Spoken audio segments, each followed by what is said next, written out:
அஸ்ஸலாமு அலைக்கும் வரஹ்மத்துல்லாஹி வபரகாத்துஹு. இதுவரைக்கும் நம்ம அடிப்படை குணங்கள், பண்புகள், மன உணர்வு பற்றி தான் பார்த்துருக்கோம். குர்ஆன் யாரை தனக்குள்ளே இருக்கும், யாருக்கு தனது பொக்கிஷங்களை நேரடியாக திறந்து காட்டும்னு சொல்லி அது குர்ஆனே சொல்லுது. அதுக்கு இந்த அந்த வாதத்துக்குள்ளே தான் இப்போ நம்ம போகிறோம். இது ரொம்ப கவனத்தோடு படிக்க வேண்டிய ஒரு பாடம். நம்முடைய வாழ்வியல் மாற்றத்துக்கான முதல் ஸ்டெப்புனையே இதை சொல்லலாம். இதில் நம்ம சரியாக இருந்தால் தான் மற்ற இதை கற்றுக்கணும். பாடத்துலேயே நம்ம பார்த்தோம், எஹ்தின சிராத்தல் முஸ்தகீம் அப்படிங்கிற வசனத்தை நம்ம பார்த்துருந்தோம். முத்தகீன்களுக்கு தான் இந்த குர்ஆன் நேர்வழி காட்டும். அப்போ முத்தகீன்கள்னால் யார் என்பதை இந்த இதில் நம்ம பார்க்க போகிறோம். இந்த பாடத்தில் இந்த குர்ஆன் முத்தகீன்களுக்கு தான் நேர்வழி காட்டும். இது அல்லாஹ்வுடைய வேதம். இதில் எந்த சந்தேகமும் இல்லை. நம்மளுக்கு இதுலேருந்து யார் பயன் பெறுவாங்க அப்படின்னு பார்த்தா முத்தகீன்கள் தான் பயன் பெறுவாங்க. இறையச்சம் உடையவர்கள், தக்வாதாரிகள் ஆக இருப்பாங்க. அவங்க தக்வா என்ற சொல்லுக்கு ஒரு விரிந்த பொருள் இருக்குது. அது என்ன அப்படின்னு பார்த்தோன்னா, இஸ்லாமிய மரபில் தக்வானா இறைவனுடைய அச்சம், அவன் மீது கொண்ட பாசம், இறைவனுடைய திருப்தி, இது எல்லாமே சேர்ந்த இறைவனுடைய கட்டளைகளுக்கு கீழ்ப்படிதல், இது எல்லாமே சேர்ந்தது தான் தக்வா. இந்த தக்வாதாரிகளுக்கு இந்த தக்வா இருந்தால் தான் அவங்கள தான் இது முத்தகீன்னு நம்ம சொல்லுவோம். முத்தகீன்களுக்கு தான் இந்த குர்ஆன் நேர்வழி காட்டும், தனது பொக்கிஷங்களை திறந்து தரும். முத்தகீன்களுக்கு எல்லா உணர்வுகளும் பண்புகளும் இடம் கொடுக்கிறாங்களோ அவங்க தான் அது முத்தகீன்கள் அப்படின்னு சொல்கிறாங்க. முத்தகீன்களுக்கு தான் குர்ஆன் தன்னுடைய பொக்கிஷங்களை திறந்து தரும். இதை தான் அல்லாஹ் துவக்கத்திலேயே சொல்லி காட்டியிருக்கான். சூரா ஃபாத்தியாவில் நம்ம டெய்லி துவா செய்கிறோம், எஹ்தின சிராத்தல் முஸ்தகீம், அல்லாஹ் எங்களுக்கு நேர்வழி காட்டு. அப்படி நேர்வழி யாருக்கு கிடைக்கும்? முத்தகீன்களுக்கு தான் கிடைக்கும். முத்தகீன்கள்னால் யாருன்னா, நேர்வழியில் யார் தக்வாவோடு இருக்காங்களோ அவங்க தான் முத்தகீன்கள். அதுக்காக நம்ம முத்தகீனாக இருக்கிறதுக்கு பாடுபடணும். முத்தகீன்களுக்கு தான் குர்ஆன் நேரான வழியை காட்டும், தனது பொக்கிஷத்தை அது திறந்து தரும் அப்படின்னு சொல்கிறான் அல்லாஹ். குர்ஆன் இறக்கப்பட்ட விதம் வேறு, அது தொகுக்கப்பட்ட விதம் வேறு. நம்ம எளிமையாக குர்ஆன் ஒவ்வொரு காலகட்டத்தில் அந்த சூழ்நிலைக்கு ஏற்ப சிறிதாக இறக்கப்பட்டுச்சு. ஆனால் பிற்காலத்தில் அதை என்ன பண்ணாங்க, அப்படி இல்லாமல் வேறு வடிவில் அது தொகுத்து. ஆனால் இப்போ நம்ம படிக்கிற விதம் வேறு, தொகுக்கப்பட்ட விதத்தில் தான் நம்ம இப்போ படிச்சுட்ருக்கோம். இதில் அல்லாஹ் இந்த முதல் சூறாக்கு அடுத்தே 2வது சூறாவோடைய முதல் வசனங்கள்லேயே அல்லாஹ் சொல்கிறான், அலீஃப் லாம் மீம் ஸாலிகல் கிதாபு லா ரைப ஃபீஹி ஹுதல் லில் முத்தகீன் அல்லதீன யூமினூன பில் கைபி வ யுகீமூன ஸலாத்த மிம்ம ரஸக்னாஹும் யுன்ஃபிகூன். அல்லாஹ் என்ன சொல்கிறான், இது வேதம், இதில் எந்த சந்தேகமும் இல்லை. இது இறைவனை அஞ்சியோருக்கு நேர்வழி காட்டும் அப்படின்னு அல்லாஹ் இந்த வசனத்திலேயே சொல்லி காட்டுறான் நேரடியாக. அவங்க எப்படி இருப்பாங்கன்னா, மறைவானதை நம்புவாங்க, தொழுகையை நிலைநாட்டுவாங்க, நம்ம அவங்களுக்கு எதை கொடுத்தோமோ அதை அவங்க நேர்வழியில் செலவு பண்ணுவாங்க அப்படின்னு அல்லாவே இந்த வசனங்கள்லாம் நம்மளுக்கு சொல்லி காட்டுறான். இதில் என்ன அல்லாஹ் சொல்கிறான்னா, இப்போ தான் நீ குர்ஆனுக்குள்ளாரே போகிற, நிறைய விஷயங்களை படிக்க போகிற, இதற்கப்புறம் தான் எல்லா சாரத்தையும் சத்தையும் அறுவடை பண்ணணும். அதுக்கு நீ முதல்ல ஒன்றை தகுதிப்படுத்திக்கோ. நீ அதில் இருக்கிற எல்லா விஷயங்களையும் பெறணும். வாழ்வியல் மாற்றத்தை நீ வாழ்க்கையில் செயல்பாட்டில் கொண்டு வரணும்னா அதுக்காக நீ முத்தகீனாக மாறணும் அப்படின்னு அல்லாஹ் நம்மளுக்கு இந்த வசனங்கள் சொல்லி காட்டுகிறான்.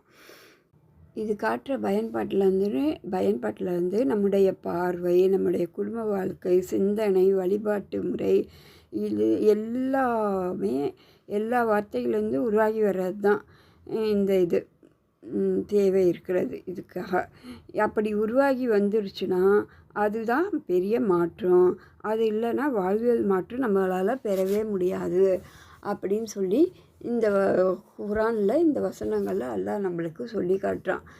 அப்போ நம்ம வந்து இன்னும் அதிகமாக பார்த்தோன்னா 59வது அத்தியாயம் 18, 19, 20 அப்படின்னு தொடர்ச்சி அந்த சூறா முடிகிற வரைக்குமே அல்லாஹ் வந்து என்ன சொல்கிறான் அப்படிங்கிறத நம்ம பார்ப்போம் இன்ஷா அல்லாஹ். அவுஸுபில்லாஹி மினஷ் ஷைத்தானிர் ரஜீம். பிஸ்மில்லாஹிர் ரஹ்மானிர் ரஹீம். யா அய்யுஹல்லதீன ஆமனுத்தகுல்லாஹ ஃபல்தன்துர் நஃப்ஸும் மா கத்தமத் லிகதின் வத்தகுல்லாஹ இன்னல்லாஹ கபீரும் பிமா தஅமலூன். வலா தகூனு கல்லதீன நஸுல்லாஹ கமா ஃபஅன்சாஹும் அன்ஃபுஸஹும் ஃபஉலாயிக ஹுமுல் ஃபாஸிகூன். லா தஸ்தவி அஸ்ஹாபுன் நாரி அஸ்ஹாபுல் ஜன்னதி ஹுமுல் ஃபாயிசூன். வலவ் அன்ஸல்னா ஹாதல் குர்ஆன அலா ஜபலின் லரைதஹு ஹாஷிஅம் முஸத்திஅம் மின் ஹஷியத்தில்லாஹி வதில்கல் அம்ஸாலு நஸ்ரிபுஹா லின்னாஸி லஅல்லஹும் யதஃபக்கரூன்.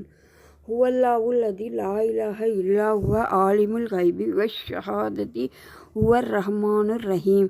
ஹுவல்லாஹுல் லஸீ லா இலாஹ இல்லா ஹுவ அல் மலிக்குல் குத்தூசுஸ் ஸலாமு முஃமினுல் முஹைமினுல் அஸீஸுல் ஜப்பாருல் முத்தகப்பிரு சுப்ஹானல்லாஹி அம்மா யுஷ்ரிகூன். ஹுவல்லாஹுல் ஹாலிகுல் பாரியுல் முஸவ்விரு லஹுல் அஸ்மாஉல் ஹுஸ்னா யுஸப்பி லஹு மாஃபிஸ்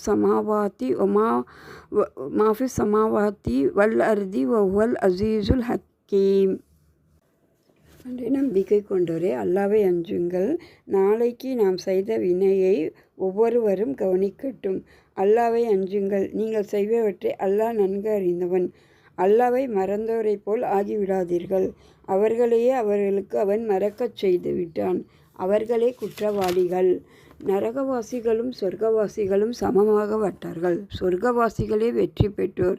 இந்த குர்ஆனை நாம் ஒரு மலையின் மீது இறக்கியிருந்தால் அது அல்லாஹ்வின் அச்சத்தால் பணிந்து நொறுங்கி விடுவதைக் காண்பீர். மனிதர்கள் சிந்திப்பதற்காக இந்த உதாரணங்களை அவர்களுக்கு கூறுகிறோம். அவனே அல்லாஹ். அவனைத் தவிர வணக்கத்துக்குரியவன் வேறு யாரும் இல்லை. மறைவானதையும் வெளிப்படையானதையும் அறிபவன். அவன் அளவற்ற அருளாளன், நிகரற்ற அன்புடையான். அவனே அல்லாஹ். அல்லாஹ்வைத் தவிர வணக்கத்துக்குரியவன் யாரும் இல்லை. அவன் பேரரசன், தூயவன், நிம்மதி அளிப்பவன், அடைக்கலம் தருபவன், கண்காணிப்பவன், மிகைத்தவன், ஆதிக்கம் செலுத்துபவன், பெருமைக்குரியவன். அவர்கள் இணை கற்பிப்பதை விட்டும் அல்லாஹ் தூயவன். அவனே அல்லாஹ். அவன் படைப்பவன், உருவாக்குபவன், வடிவமைப்பவன். அவனுக்கு அழகிய பெயர்கள் உள்ளன. வானங்களிலும் பூமியிலும் உள்ளவை அவனை துதிக்கின்றன. அவன் மிகைத்தவன், ஞானம் மிக்கவன்.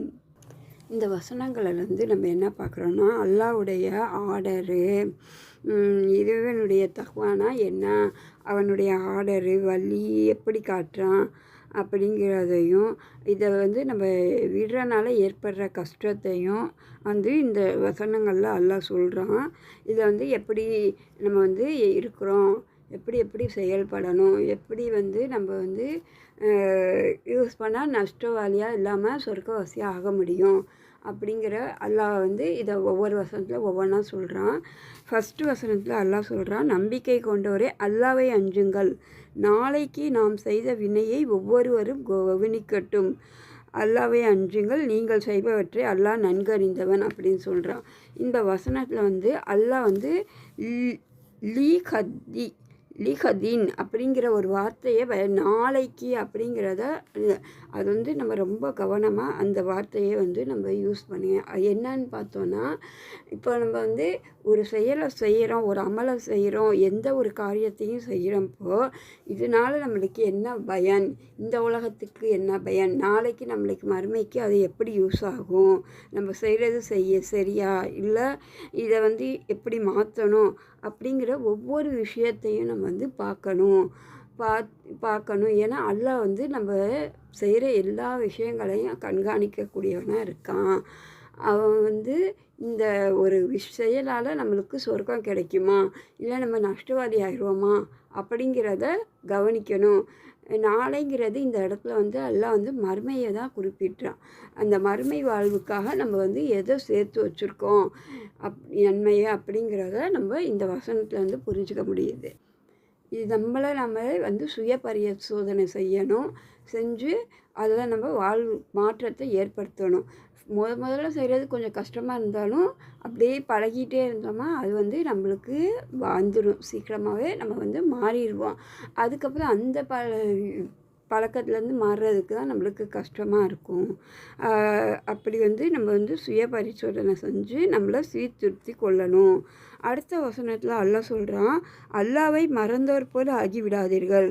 அவர்களே அவர்களுக்கு அவன் மறக்கச் செய்து விட்டான். அவர்களே குற்றவாளிகள். நம்ம வந்து எந்த ஒரு செயலை செஞ்சாலுமே அல்லாவை நினச்சிட்டே தான் இருக்கணும். அல்லாஹ் வந்து நுணுக்கமாக இதில் வந்து சொல்கிறான். அல்லாஹ் வந்து பெருசோ சிறுசோ அதெல்லாம் பார்க்குறதில்ல. அல்லாவுக்கு வந்து எல்லாமே ஒன்று தான்.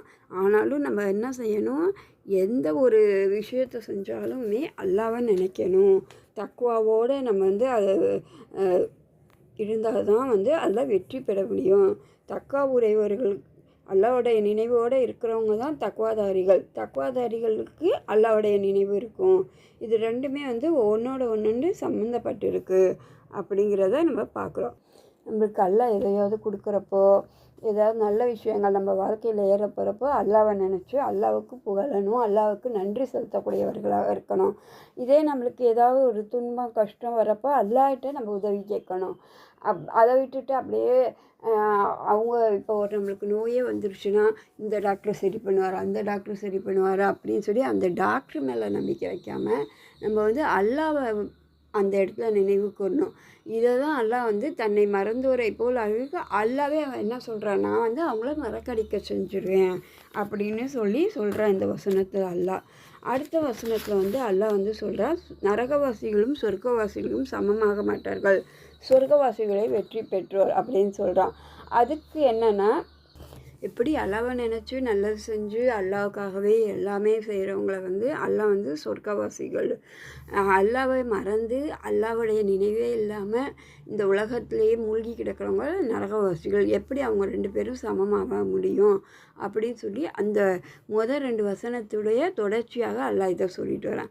அடுத்த வசனத்தில் என்ன சொல்கிறான்னா, அல்லாஹ் இந்த குரானை ஒரு மலையின் மீது நாம் இறக்கியிருந்தால் அது அல்லாவின் அச்சத்தால் பணிந்து நொறுங்கிவிடும் விடுவதை காண்பீர். மனிதர்கள் சிந்திப்பதற்காக இந்த உதாரணங்களை அவர்களுக்கு கூறுகிறோம் அப்படின்னு சொல்கிறான்.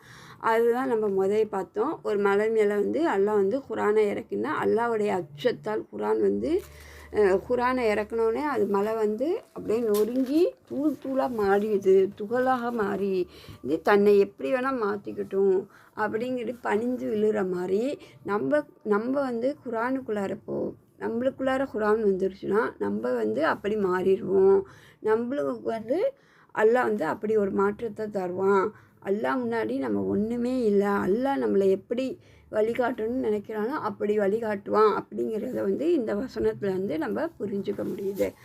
அடுத்து வர 3 வசனங்களில் வந்து அல்லாஹ் வந்து அவனுடைய பண்புகளையும் அவனுடைய ஆற்றல்களையும் விளக்கி சொல்கிறான் அப்படின்னு அதை வந்து சொல்கிறான். அதில் அவனே அல்லாஹ் வணக்கத்துக்குரியவன், வேறு யாரும் இல்லை. மறைவானதையும் வெளிப்படையதையும் அறிபவன், அவன் அளவற்ற அருளாலும் நிகரற்ற அன்புடையவன் அப்படின்னு அவனுடைய பண்புகள். அல்லாவை தவிர ஒருத்தன் தான் அல்லாஹ், அவனுக்கு எந்த இதுவும் இல்லை. அவனை தவிர வேறு யாரையும் நம்ம வணங்கக்கூடாது. அவன் வந்து மறைவானது வெளிப்படையானது அறிபவன். அவனுக்கு வந்து எல்லாமே தெரியும். நம்ம நினச்சிட்ருப்போம் அல்லாவுக்கு தெரியாது அப்படின்னு. ஆனால் அல்லாஹ் வந்து நம்முடைய பிறடி நரம்புக்கும் அருகில் இருந்து நம்மளை கண்காணிச்சுட்டே இருக்கான். இன்னும் இந்த மீதி இருக்க 2 வசனங்களோடைய அவனுடைய பண்புகள், அவனுடைய ஆற்றல், திறமைகள் அதெல்லாமே வந்து அல்லாஹ் லைனாக சொல்லி காட்டுறான். இல்லை இந்த வசனங்கள் வந்து என்னன்னா, நம்ம வந்து நிறைய அல்லாவுடைய நினைவு திக்ரு இருந்தால் தான் முத்தகீனாக ஆக முடியும். முத்தகீனாக மாறினா தான் நம்ம வந்து இந்த குரானுக்குள்ளார போய் அதோட பொக்கிஷங்களை நம்ம வந்து பெற முடியும். அதுக்கு வந்து இன்னும் அல்லாஹ் வந்து நிறைய உதாரணங்களை வந்து நம்மளுக்கு வந்து குரான்லேயே நிறைய இந்த 3வது அத்தியாயம் 76வது வசனத்தில் சொல்கிறான், அல்லாஹ் வந்து முத்தகீன்களா ஆனால் அல்லாஹ்வுடைய அன்பு கிடைக்கும் அது அப்படின்னு சொல்கிறான். 3வது அத்தியாயம் 120வது வசனத்தில் என்ன சொல்கிறேன், பொறுமையாக இருந்து தக்வாவை நம்ம வளர்த்துக்கிட்டோன்னா மற்றவங்க செய்கிற சூழ்ச்சியிலேருந்து நம்ம அல்லாஹ் வந்து காப்பாற்றுறான் அப்படின்னு சொல்கிறான். 7வது அத்தியாயம் 96வது வசனத்தில் அல்லாஹ் சொல்கிறான், ஈமான கொண்ட நிலையில் தக்வாவை நம்ம வளர்த்துக்கிட்டோன்னா நம்மளுக்கு வந்து வானத்தின் வாசல்களை திறந்து அருள் பொழிய செய்வானா. அது எவ்வளோ பெரிய கிஃப்டாக நம்மளுக்கு இருக்குது அப்படின்னுங்கிறத பார்க்குறோம். 8வது அத்தியாயம் 29வது வசனத்தை அல்லாஹ் சொல்கிறான், தக்வாவை வளர்த்துக்கிட்டிங்கன்னா நீங்கள் மட்டும் நான் வந்து உங்களுக்கு வந்து புர்ஹான் அப்படின்னு புர்ஹானுக்கு இன்னும் குரான்னு நம்ம ஒரு அர்த்தம் சொல்லுவோம். இன்னொன்று வந்து பிரித்து அறிதல், நன்மை தீமைகளை நம்ம வந்து பிரித்து அது வந்து என்னன்னு அந்த பக்குவத்தை எல்லாம் நம்மளுக்கு தருவான். ஒரு செயலை நம்ம இப்போ செய்கிறோன்னா இதனால் நம்மளுக்கு நன்மையா இல்லது கெடுதலா அப்படிங்கிறது நம்மளுக்கு சில நேரம் தெரியாமலே நம்ம வந்து ஏதாவது செய்வோம். அப்படி இல்லாமல் அது செஞ்சால் நல்லதா கெட்டதா அப்படிங்கிற அந்த பிரித்து அறிகிற அந்த ஆற்றலை வந்து அல்லாஹ் நம்மளுக்கு தருவான்னு சொல்லி வாக்குறுதி அளிக்கிறான் அல்லாஹ். அடுத்தது வந்து 65வது அத்தியாயத்தில் அல்லாஹ் வந்து 2, 3, 5 போது ஒரு போக்கிடத்தை ஏற்படுத்துவேன் அப்படின்னு சொல்கிறான். அறியாத விதத்தில் வந்து நம்மளுக்கு வாழ்வாதாரத்தை நிறைய தருவேன்னு சொல்கிறான். அப்படி அல்லாஹ் வந்து பல பொக்கிஷங்களை நம்மளுக்கு தரேன்னு சொல்லி ஒவ்வொரு வசனங்கள்லையும் ஒவ்வொரு இடத்துலையும் சொல்லி காட்டுறான். ஆனால் நம்ம தான் வந்து அதை சரியாக படித்து புரிஞ்சிக்காமல் இருக்கோம். ஆகவே இதுலேருந்து நம்ம வந்து முத்தகீன்கள் ஆகிறதுக்கு நம்ம வந்து தக்வாவை நிறைய வளர்த்துக்கணும். தக்வாவை வளர்த்துக்கிட்டால் தான் நம்ம வந்து முத்தகீன்களாக முடியும். முத்தகீன்களுக்கு தான் வந்து இந்த குரான் வந்து நேரிய வழி காட்டும் அப்படிங்கிறது இந்த ஒரு பாடத்துலேருந்து நம்ம புரிஞ்சுக்கிறோம். அதை வந்து செயல்படுத்துகிற மூமினாக அல்லாஹ் என்னையும் உங்களையும் ஆக்கி அருள் புரிவானாக. வாஹிர் தானவா அல்ஹம்துலில்லாஹி. அஸ்ஸலாமு அலைக்கும் வரஹ்மத்துல்லாஹி வபரகாத்துஹு.